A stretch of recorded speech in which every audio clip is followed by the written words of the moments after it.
Ville Unifit Oy. Viikon reenivinkkinä katsotaan vähän tasapainoa, yhden jalan harjoitteita ja jalkapohjan hallintaa. Mä suosittelen aina ihmisille lisäämään lämmittelyä ja valmistautumiseen yhden jalan harjoitteita ja tasapainoreeniä. Ja siellä on yksi tärkeä ominaisuus jalkapohjan hallinta. Voitte kuvitella näppärän pienen Lego-tornin ja siellä pohja on hyvin epävakaalla tasolla tai muuten vaan hutera. Mitä tapahtuu muulle tornille? Siitäkin tulee epävakaa ja hutera. Sen takia jalkapohjan hallinta on todella tärkeää siinä, että me saadaan pidettyä hyvä tasapaino ja terve linjaus. Eli jos jalkapohja lähtee hallinnasta, voi olla, että tulee polveen tai lantioon tai jopa selkään liikehäiriötä tai väärää linjausta, mikä voi sitten aiheuttaa ongelmia. Ja nyt mä haluan, että tasapainoharjoitteissa jalkapohjassa kiinnitetään huomiota siihen painojakoon. Jätte painoa silleen, että puolet jalkapohjalle painoa. Kantapäällä on tasan puolet painosta, päki ja sello puolet.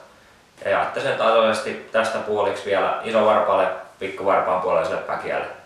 Eli näillä 3 pisteellä luotte 3 tähän jalkapohjaan. Siinä pidätte pääosan painosta. Yksi mikä auttaa helposti havainnoimaan tätä on laittaa jalka maahan. Yhdellä jalalla nostatte varpaita, haette sillä päkiälle kantapäille painon. Ja sitten kun se alkaa löytyä, varpaat maahan.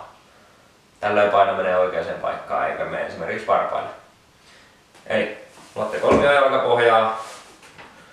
Nostakaa varpaat ilmaa hetkeksi, jotta löydätte hyvän tasapainon. Voitte laskea sen jälkeen maahan. Tässä vielä pari esimerkkiä hyvistä yhden jalan harjoitteista.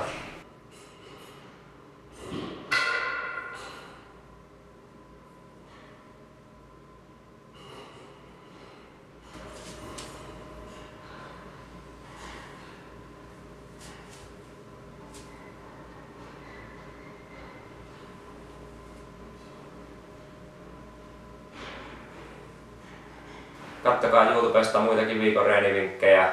Seuratkaa Facebookia, sinne tulee aina päivitystä uusista vinkkeistä. Ei tällä kertaa muuta.